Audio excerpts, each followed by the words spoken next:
Hello, everyone. Welcome to Tavito Stories. This is our 15th episode, and today we have our guest, Nuuma. She's an artist. She does graphic design work and illustrations, and I wanted to bring you guys her to the podcast so you guys can learn more about what she's doing, and we get to see her story about how did she actually begin creating art. Welcome, Numa.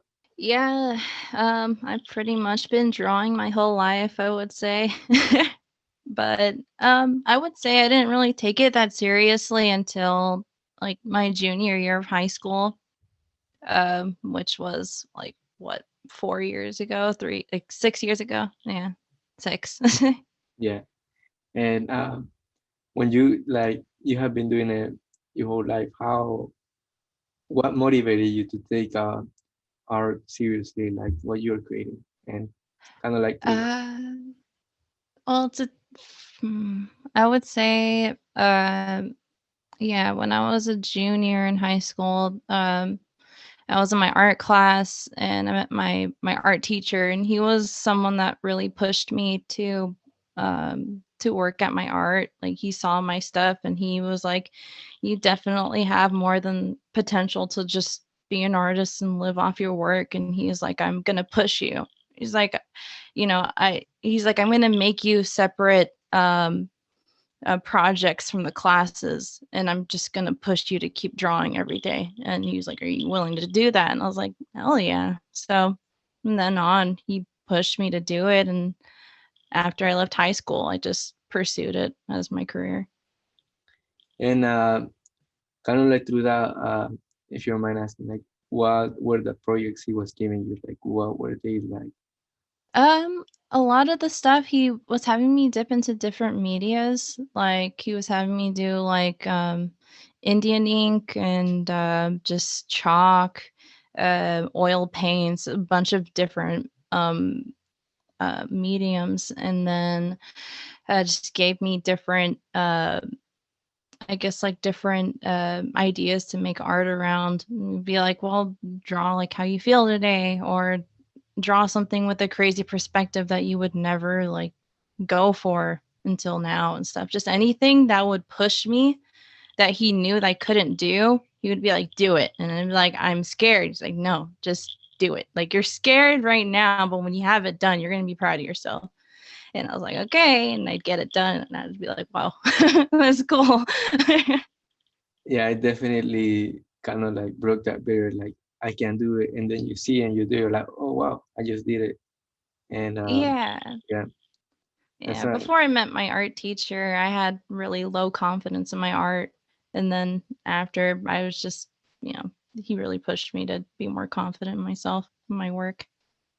Yeah, and kind of like through the how has the help that your teacher brought you, like like Mm. jumping into different mediums like ink, kind of like those things actually help you to kind of like now in the present try different things and kind of like move forward with art. Ah, well, definitely using different mediums. Um, they all have their like pros and cons to them. Like some things like chalk, like or just like charcoal. When you touch it, it just gets everywhere. But like you learning different mediums, you learn different ways to work with those cons, and it works into a style. Like, and I bring that into digital art. Like whatever I used to do in traditional, I try my best to like kind of emulate that in there. um and in traditional, I try to emulate some things that I couldn't really think of before even trying digital art. um and Being able to do both definitely helped a lot. Um, because actually before I met my art teacher, because in my senior year he got drawing tablets and he was like, "You got to try it." And I was like, "No way, no way! I'm gonna be a digital artist. I hate digital art." And he was like, "No, you have to try it." He's like, I'll give you you need to do 3 drawings on this tablet for the class this semester." I was like, "Okay, I'll do it." And I did the first one, I hated it. Did the second one, I was okay with it. And the third one, I was like, "I think I really like this a lot." And I ended up buying one for myself. Yeah, that's really cool the way how, you know, the first try wasn't as good, then the second one, but then the third one, you actually liked it.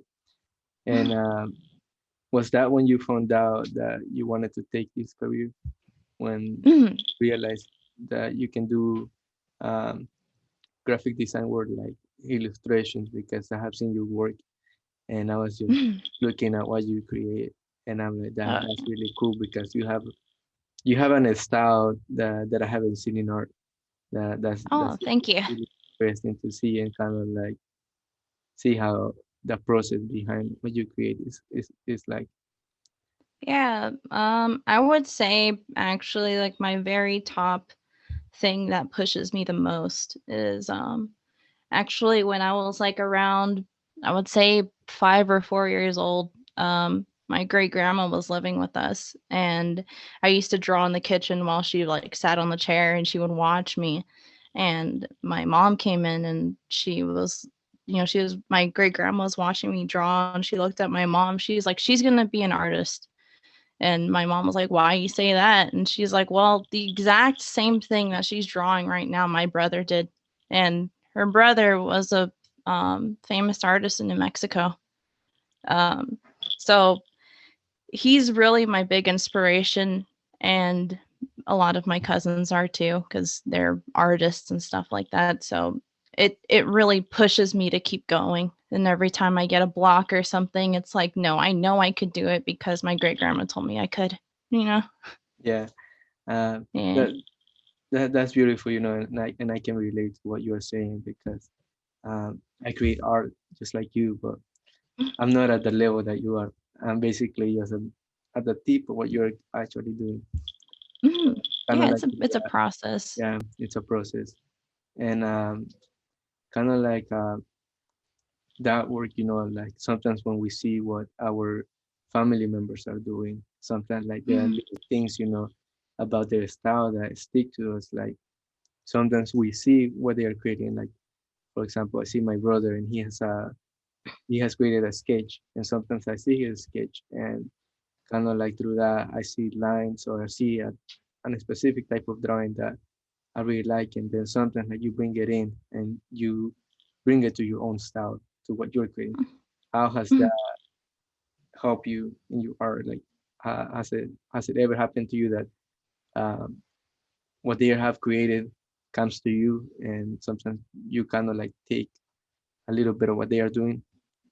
Oh, yeah. Um, my uncle, when he was alive, he used to paint a lot of, like, paintings of Kachina dolls and stuff like that, like, it's stuff from, like, my Native American culture. Like, he would draw, like, the dancers and stuff like that and the spirits, and sometimes I would get some elements from those drawings, and I'd put into, like, characters that I would make, and, just it added a little bit of uniqueness into it because, like, anime is a lot of people that draw anime, um it's doesn't normally go to, like, Native American culture stuff.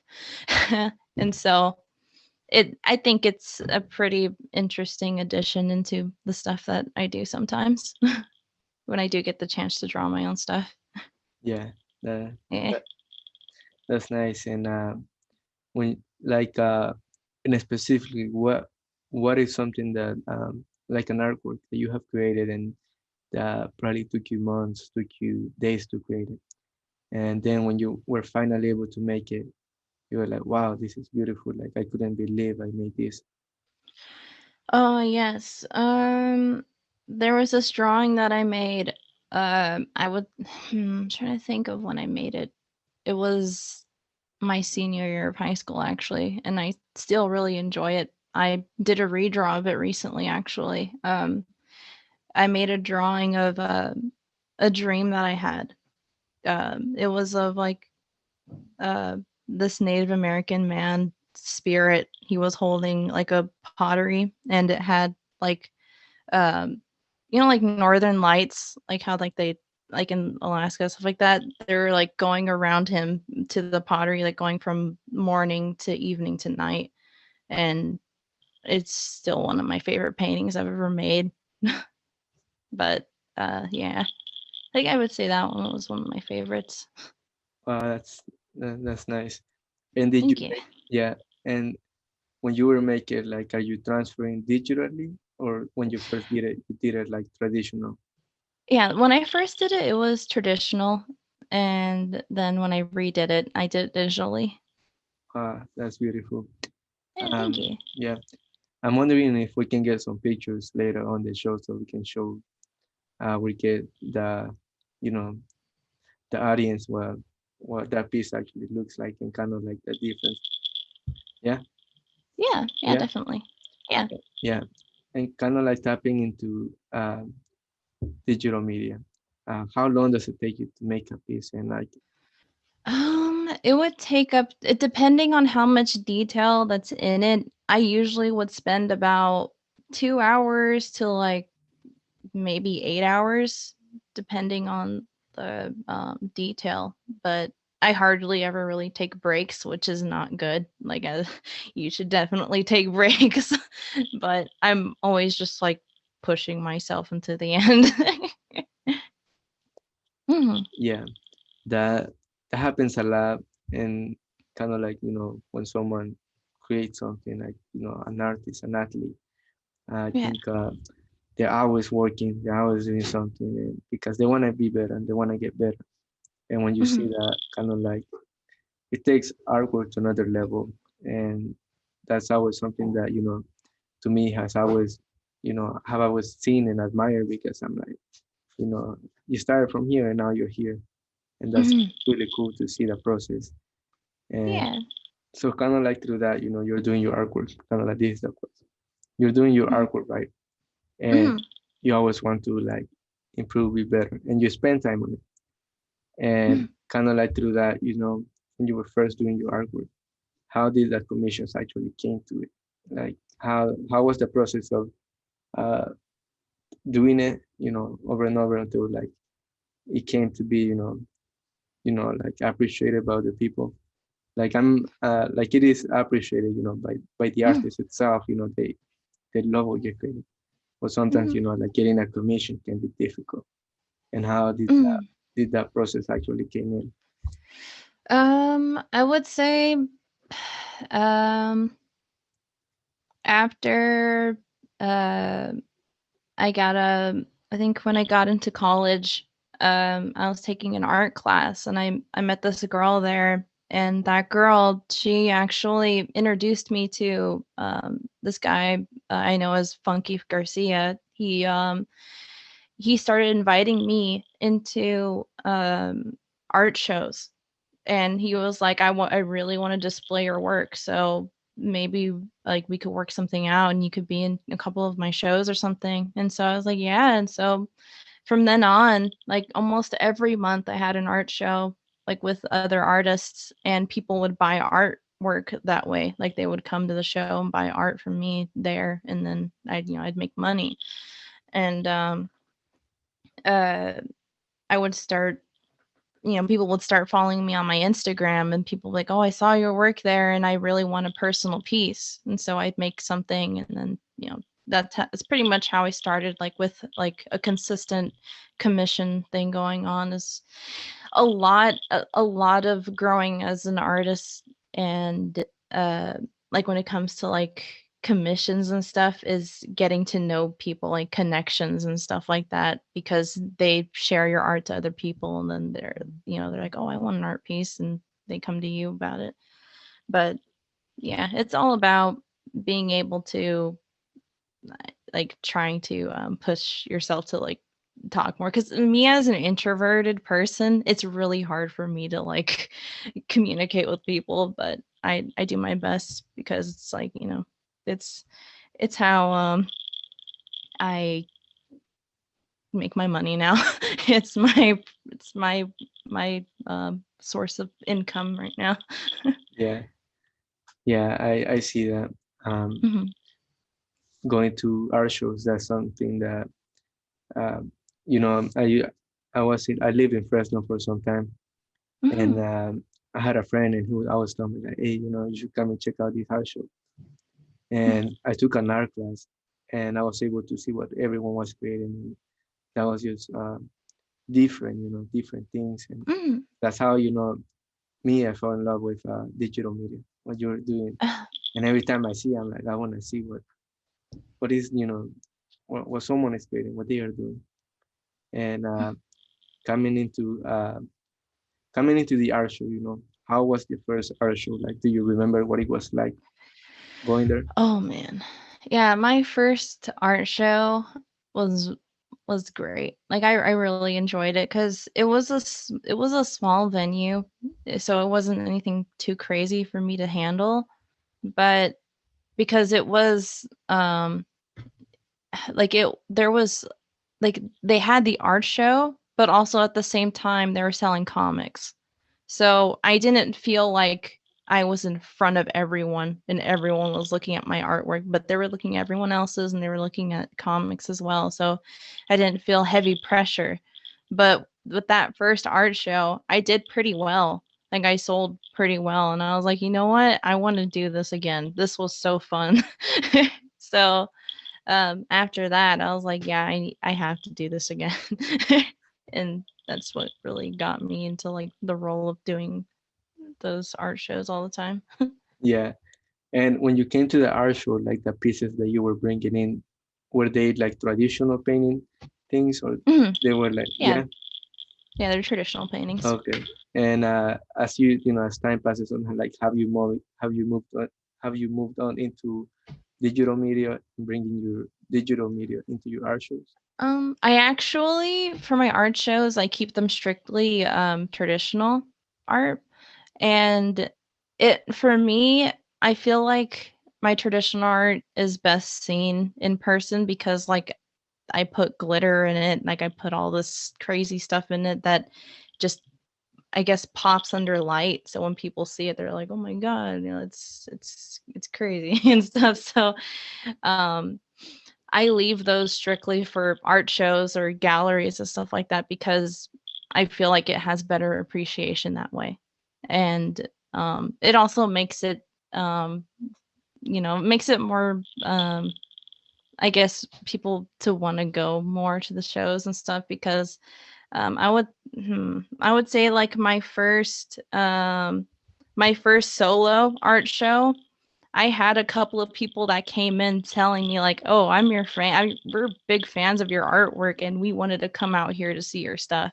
And it was insane. I was like, "Oh my god, I would have never thought like I'd have like fans come to my show and just be like, "Hey, I'm a big fan." That's beautiful, and I think it's awesome the way how the art community actually has taken what you are creating in and actually takes you in, because that's a community. And Yeah. I think when you find that, that's just motivating towards like keep doing more things because you actually have Oh, that yeah. support. Yeah, and that's amazing. And kind of like through that, COVID-19 came, and Mhm. you know a lot of art shows, they were kind of like closed. How has that affected you? Um, it really honestly put me in a pretty big depression, not gonna lie. Because being able to see people like in person just admire my work was something that really gave me drive. And I mean my whole life I suffered from, like severe depression and stuff. So um every month I'd be like, okay, if I make it alive through this month, I get to have a show.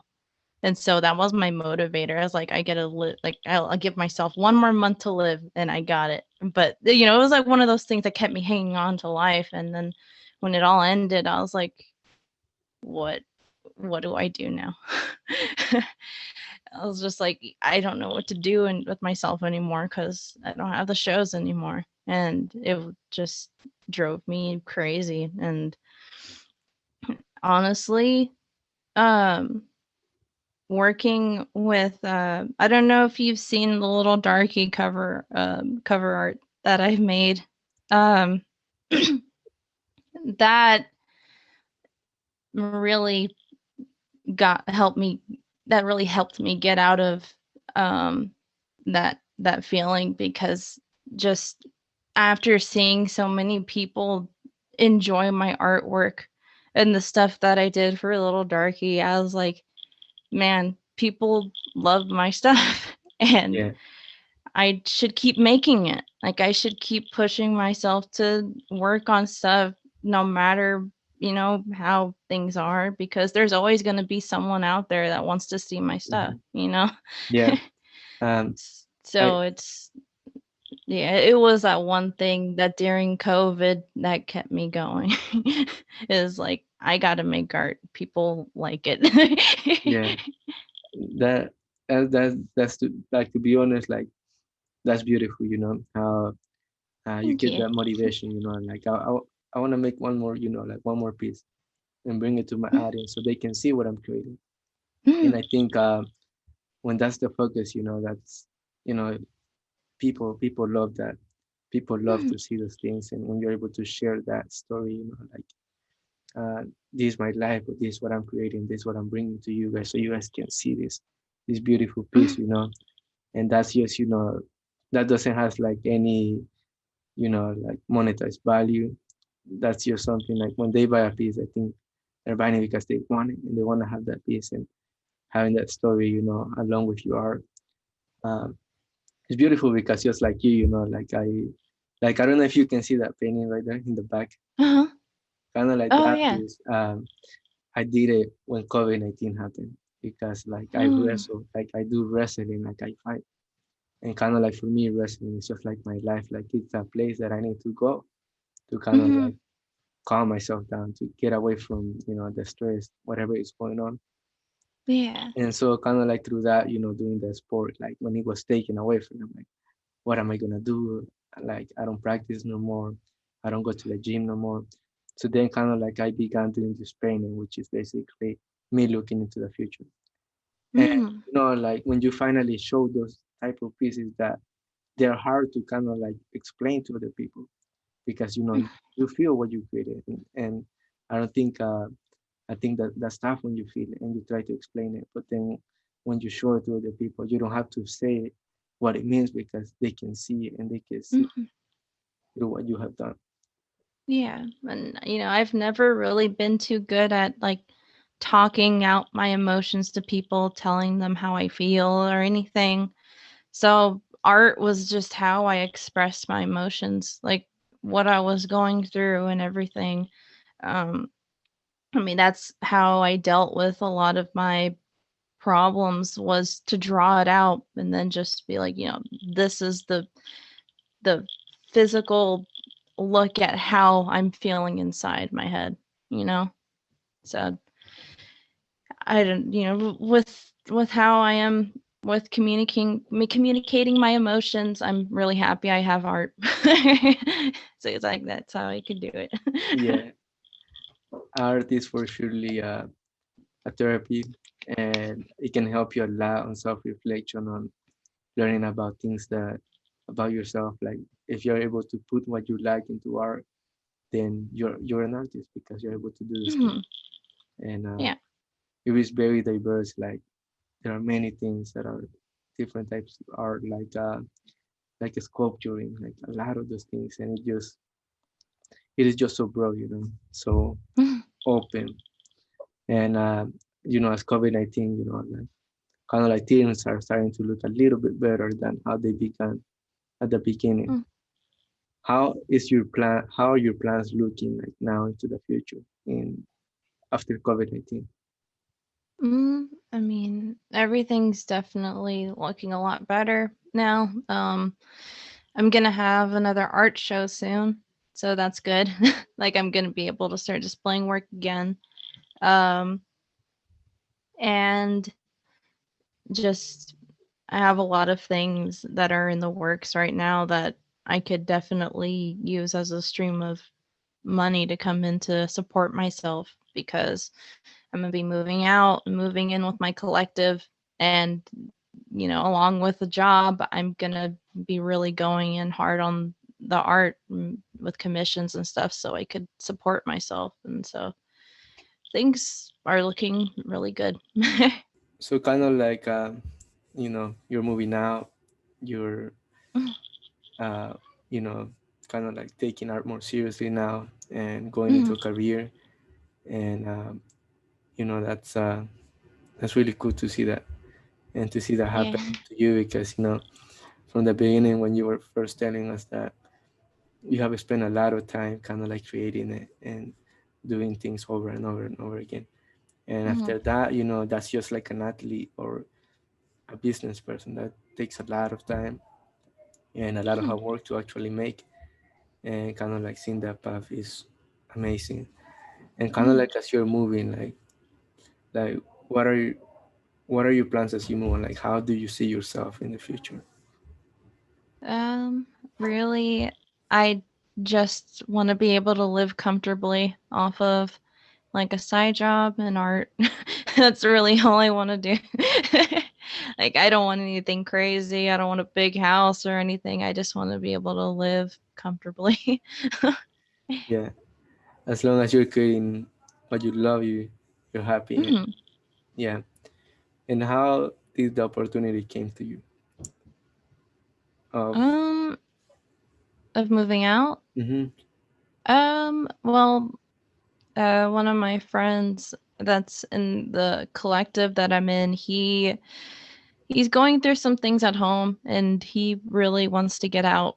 And I was like, hey, I want to get out too. Like, I don't want to be living in California anymore. It's too expensive. And so we're both saving up money, trying to, save money to move out and get out of here.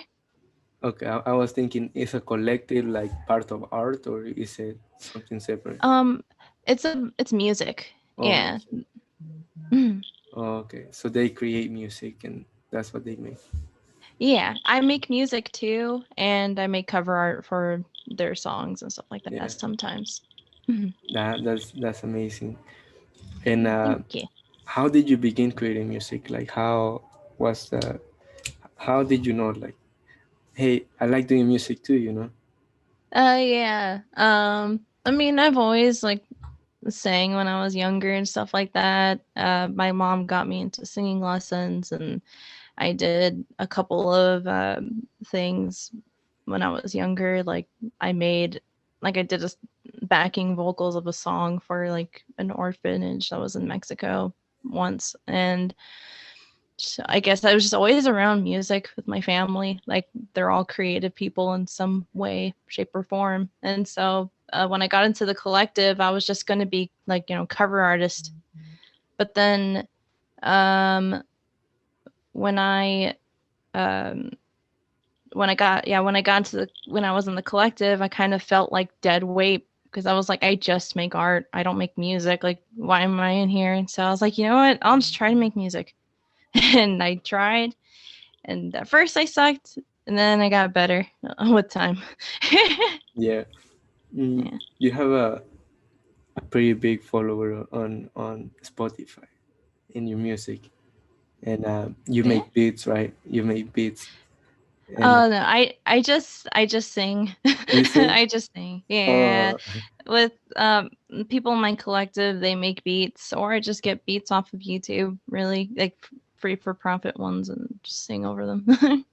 okay, I see that. So Yeah. you're a singer too. You do like the Mm. covers, yeah, and your music, like like tapping into your music, like when you're first beginning to make a cover, how does it comes to you? Like how does the cover, like the singing, like like if you are gonna do like a like a like a high note, like going like like peace, or kind of like a mouse, kind of like that, how does that uh happens? Oh, okay. When I make music, mostly like I already have. lyrics ready because sometimes I just lay down or going to the store or something. I think of something and I write it down. And I have those lyrics down whenever I'm listening to, like, the beat, to try to figure out what to, like, the melody and everything.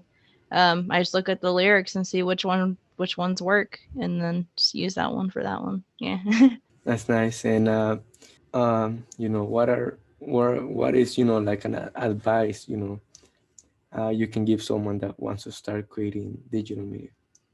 Um, I would say definitely if you want to be drawing people and stuff, is to study into the body and learn how it is, how it functions, how it looks and everything before making it into like, anime or something like that. Like if you're trying to warp the normal um human body into like an anime character, it's best to know how the original body is supposed to look. And whenever you get in a block, however, if you know yourself the best, either you take a break or you push yourself through it. If you just feel like you're being lazy, you just push yourself through it. That's what I do every time. I'm just like, I can't let myself just not do art. I have to keep doing it because I made it like a habit. Like I at least make one thing a day. Like I always make that a thing. Like I have to do one drawing a day, no matter how it is, how it looks, just one. And so it pushes me to keep working. And I would say, oh, one thing I really think that a lot more artists should do is to really try to um show your emotions more in art, because it's nice being able to see other people's artwork and see their emotions in it. It's like you get to feel what they're feeling from looking at the stuff that they make. And it's a really nice thing to see, cuz among all the art that's like, like people drawing pictures of characters, just, normal ones that people do redraws of other people's drawings. I love being able to see stuff that people make, like, oh, I felt this way, so I made this art. And it's really nice to see. So maybe that could be another thing I could give as advice, is use art to show your emotions. Yeah, that's that's a really good advice on sharing your feelings in your own artwork. And uh, besides the if you do character animations, besides the character animations, do something like a character that you have always wanted to make, and kind of like in that way make it your own way, make it your own character and design it your own way. And that like it has its advantages at the same time, because kind of like one thing that it does, it once you see that character, kind of like in it may happen that in your artwork you may start creating a bunch of characters the same way, and then all of a sudden it changes. And I think when it changes, like you see where you started when you first made the first one because you felt something, and now you see, wait, now I'm making this character that is very similar to the first one, but it looks like this. And that's motivating too, to see that. And kind of like to conclude the show, to make it shorter, to conclude the show, um, you know what 3 tips would you give someone? They could be anything. It could be art related. It could be, like motivational. It could be anything. You would like if you could give someone. uh, well, I guess one more tip I could really give is you know like I would say at least like trying out an art class is always worth it, honestly, because nothing could really replace like a full-on class art setting, as because it's pushing you to do something you normally wouldn't want to like waste your time with.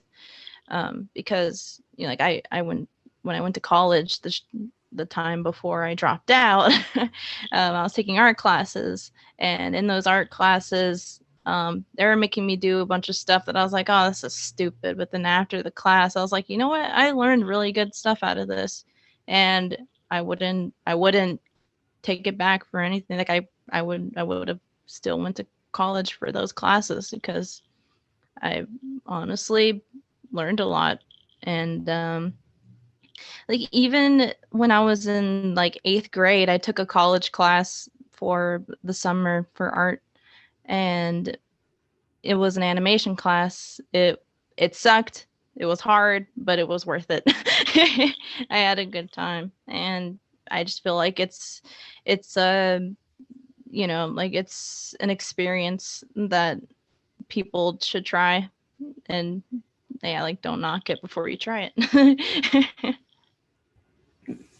Take an art class, and kind of like one of the things that you see as you take an art class is that you get to see different people, you get to see what they are creating, because everyone is into different things in art, and everyone does different things. And I think when you're in an art class, you get to see that what everyone is doing. And kind of like there's people there are some, that they have everyone has a passion for something, and you're able to see that passion in what they are doing. And I think that's really cool when you're able to see it, just like an art show. Yeah. Yeah. And this is our conclusion of Tavito Stories. It has been a pleasure to have you on the show, um, to Oh get to yeah, know thank you. to Yeah. get to know your story and what you're creating.